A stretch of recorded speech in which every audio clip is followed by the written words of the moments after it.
Welcome to the Society of Thoracic Surgeons University course. In this course, you will be able to view samples of VATS, right upper lobectomy, right middle lobectomy, right lower lobectomy, left upper lobectomy, and left lower lobectomy. We will also provide you with instructions and videos for mediastinal lymph node staging, endobronchial ultrasound, as well as transitioning techniques, complications, treating patients with evaluation of the current literature, and a lecture on outcomes. The following lecture will include anatomic illustrations of the different lobectomies with the thoracoscopic approach. The first image shows the typical approach for any right-sided lung resection.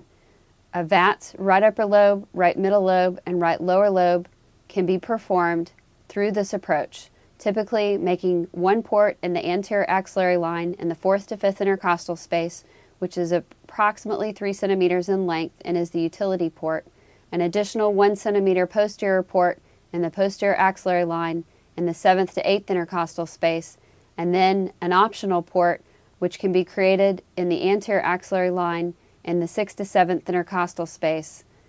The 3 ports that are illustrated in this technique again can be used for any right-sided thoracoscopic lung resection. The illustration now shows any left-sided port anatomy structure for approaching a thoracoscopic left upper lobectomy or left lower lobectomy or segmentectomy. The utility port now is located on the left anterior axillary line, but is slightly rotated a little bit more posteriorly than the illustration on the right to avoid the pericardium. This illustration shows that it's a 4 centimeter incision. It can be anywhere from 3 to 5 centimeters depending on your need. The anterior axillary line marks the location of that port.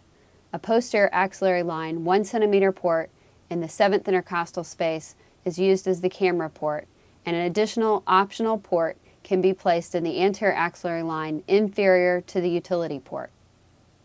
Prior to beginning any right-sided lung resection, you will want to begin by performing a mediastinal lymph node dissection. After the mediastinal lymph node dissection has been performed, you will then want to retract the lung anteriorly, providing a posterior exposure of the pleural surface. You can begin by incising the pleura along the pathway of the azygous vein, taking care not to damage the vagus nerve running longitudinally next to the esophagus. You can take down the inferior pulmonary ligament, although this is not always necessary when performing a right upper lobectomy. By performing the posterior dissection first, it enables you to then flip the lung posteriorly and perform an anterior to posterior approach as you go towards the hilum and begin to divide structures. Once the posterior aspect of the lung has been dissected, you then have no more posterior work to do.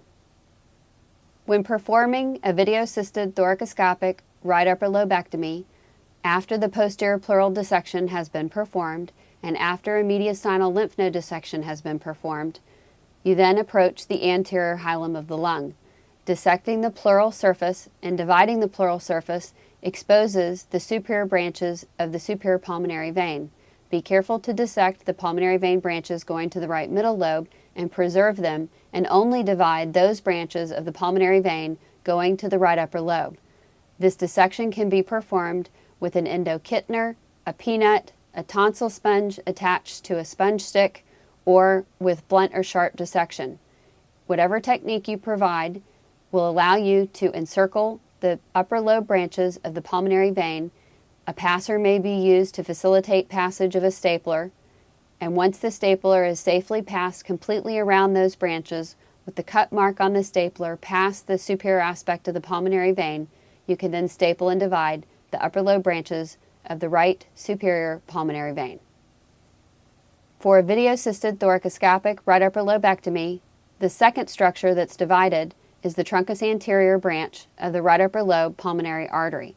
Once the pulmonary vein branches to the right upper lobe have been divided, this is the next vascular structure that you should encounter. The truncus anterior branch of the pulmonary artery should be dissected free and separate from the basilar branch of the pulmonary artery. Be sure that you are only encircling the truncus anterior branches of the main pulmonary artery and not the main pulmonary artery, which would require a pneumonectomy. When you're dissecting the truncus anterior branches of the superior right upper lobe for a right upper lobectomy, these branches may bifurcate early or late. You dissect around the vessels, opening up the entry point and the exit point, and then eventually passing the stapler around this structure and completely stapling and dividing the truncus anterior of the pulmonary artery. Once the truncus anterior branch of the pulmonary artery has been divided, the next structure that is encountered is either the right upper lobe bronchus or the posterior ascending pulmonary artery. These structures are typically right next to each other. By encircling, stapling, and dividing, the next structure that is easily passed around may allow you to either divide the right upper lobe bronchus or the posterior ascending pulmonary artery. We do not recommend that one be divided in front of the other, but instead recommend that you see which one has the most reasonable angle. And based on that decision, you can then divide either the right upper lobe bronchus or the right upper lobe branch of the posterior ascending pulmonary artery. Once the bronchus has been divided, you can then encircle, staple, and divide the posterior ascending branch of the pulmonary artery. Now you have divided all of your hilar structures going up to the right upper lobe, the bronchus, the artery, and the vein. And now that these have all completely been divided, all that remains is the fissure. The fissure is stapled from the utility port beginning anteriorly towards the posterior area and angling upwards to preserve the superior segment of the right lower lobe. Once the fissure has been divided, the specimen is placed into an endocatch bag and is removed through the utility port. For a thoracoscopic right middle lobectomy, the approach is slightly different than that for a right upper lobe or right lower lobe. The structures are similar from the back, and you should perform the posterior dissection of the pleura first. Once that has been performed, you can then begin to approach from the anterior aspect of the hilum. By dividing the pleura, taking care to preserve the phrenic nerve, you then can encircle and dissect the pulmonary vein. Make sure that you do not have a common vein, and make sure that you have only the superior pulmonary vein. Once you've dissected the superior pulmonary vein, make sure that you're only encircling, stapling, and dividing the right middle lobe branches of the pulmonary vein, specifically preserving those branches going to the right upper lobe.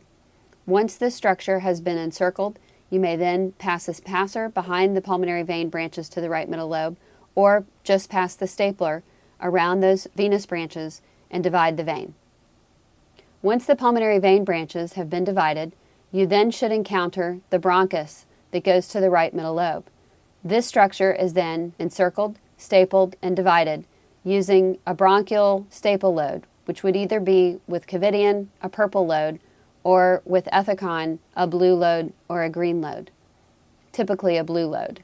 Once the right middle lobe bronchial branches have been encircled, stapled, and divided, it will then be easier for you to see the pulmonary artery branches coming off of the basilar branch of the pulmonary artery and going up to the right middle lobe.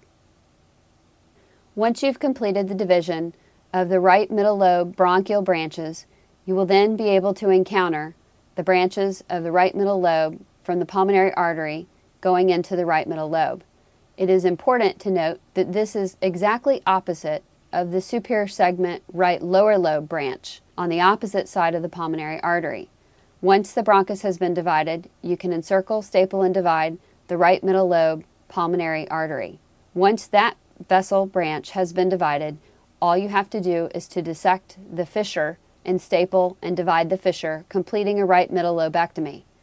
Once the right middle lobectomy has been performed, you can place the right middle lobe into an endocatch bag and remove it through the utility port. When performing a video-assisted thoracoscopic right lower lobectomy, again, it is important to begin with a posterior pleural dissection and then with an anterior pleural dissection.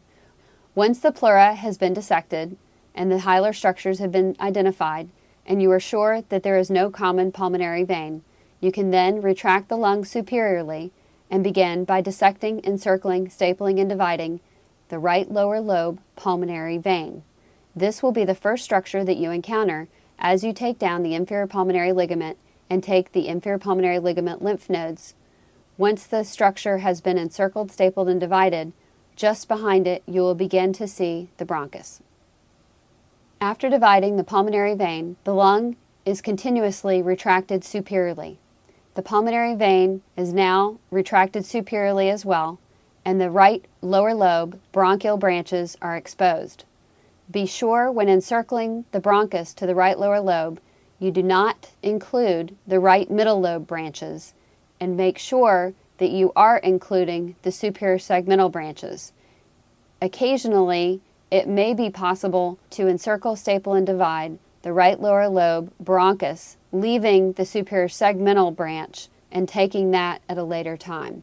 But typically, it is possible to angle the stapler slightly oblique so that you avoid stapling and dividing or narrowing the right middle lobe bronchus, and you include the superior segment right lower lobe bronchus.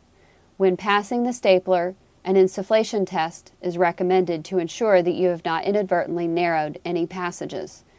When passing the stapler behind the bronchus, always be aware that the pulmonary artery is just on the other side of the bronchus. Beware not to pass with too much force, as you could potentially injure the underlying pulmonary artery. Once the bronchial branches have been stapled and divided, you then can identify the right lower lobe branches of the pulmonary artery. Again, it's important to make sure that your stapler includes the superior segment right lower lobe branches of the pulmonary artery and avoids the posterior ascending branches of the pulmonary artery and avoids the right middle lobe branches of the pulmonary artery. Again, passing a passer behind the pulmonary artery branches and using it to lead the stapler is always possible if you are concerned about passing the stapler. By dissecting the entry point and the exit point and using blunt dissection with the tonsil sponge, you may find that this dissection is easier. Sometimes it is impossible to dissect the right lower lobe bronchus without feeling like you may be injuring the pulmonary artery. In cases where there is too much scar tissue or a lymph node is adherent, or in a situation where you would like to gain proximal control of the pulmonary artery, we recommend going into the fissure and dissecting out the pulmonary artery. By identifying the major fissure, which separates the right lower lobe from the right upper lobe and right middle lobe, you can see the basilar branches of the pulmonary artery. Those basilar branches are easily dissected, encircled, stapled, and divided, and this approach is a safe approach to ensure that you will not narrow or limit the blood supply to the right middle lobe. Once you've divided the pulmonary artery going to the right lower lobe and all of its associated branches, you can then begin to dissect out the right middle lobe branch and the right lower lobe branch. Be sure that you do not encircle, staple, and divide the right middle lobe branch, and be sure that you only encircle, staple, and divide the right lower lobe bronchial branches going to the right lower lobe, including the superior segmental branches. This can be performed from a fissure approach or by retracting the lung upwards again and from an inferior approach. When performing a video-assisted thoracoscopic left upper lobectomy, you use the same technique as the illustrated port approach and also perform the posterior pleural dissection first. Once the posterior pleural dissection has been performed, you can then retract the lung posteriorly, approaching the lung from the front to the back as you divide the hilar structures. You first begin by dissecting the superior and inferior pulmonary vein structures. You want to divide only the left upper lobe superior pulmonary vein structures. Make sure that you have an inferior pulmonary vein and that you are not ligating both branches. The second structure to be divided in a left upper lobectomy is the pulmonary artery branch. You may encounter several posterior, anterior, and apical pulmonary artery branches. The first branch of the pulmonary artery that you encounter is typically easily encircled, stapled, and divided. You may find that you have to retract the left upper lobe pulmonary vein branches a little more posteriorly to be able to expose the second branch coming off of the pulmonary artery. Typically, 1 to 2 branches are easily taken, encircled, stapled, and divided before you are able to easily identify the left upper lobe bronchial branches, which will bifurcate into the apico-posterior segments and the lingular segment. Once you have taken the majority of the anterior and apical pulmonary artery branches, and once you have stapled the pulmonary vein, you will then encircle, staple, and divide the left upper lobe bronchus. Typically, this is encircled, stapled, and divided prior to exposing any of the remaining pulmonary arteries. Occasionally, approaching the left upper lobe bronchus is facilitated by also taking the lingular pulmonary artery branch. In that case, we recommend stapling a bit of the fissure, disconnecting the left upper lobe from the left lower lobe, identifying, encircling, stapling, and dividing the pulmonary artery branch to the lingula. Once this has been performed, the passage of the stapler around the left upper lobe bronchus is often easier to navigate. Once you have stapled and divided the bronchus, you will then find several small pulmonary artery branches which range in number that are remaining behind the bronchus, coming from the pulmonary artery and going up to the remaining left upper lobe. Those are merely dissected, encircled, stapled, and divided, leaving nothing left holding the lung but the fissure. Since you started with a posterior approach and did the posterior dissection, extending it apically inferior to the aorta, taking care to preserve the phrenic nerve and the recurrent laryngeal nerve, and performing a mediastinal lymph node dissection, all you have left now to perform is the fissure division. The fissure can be divided from an anterior approach through the utility incision and is stapled and divided. The left upper lobe is placed into an endocatch bag and is removed through the utility port. When approaching the left lower lobe, a similar technique can be used as that approach described for the right lower lobe. Again, dissecting the pleura anteriorly and posteriorly will facilitate dissection of the vessels going to the left lower lobe.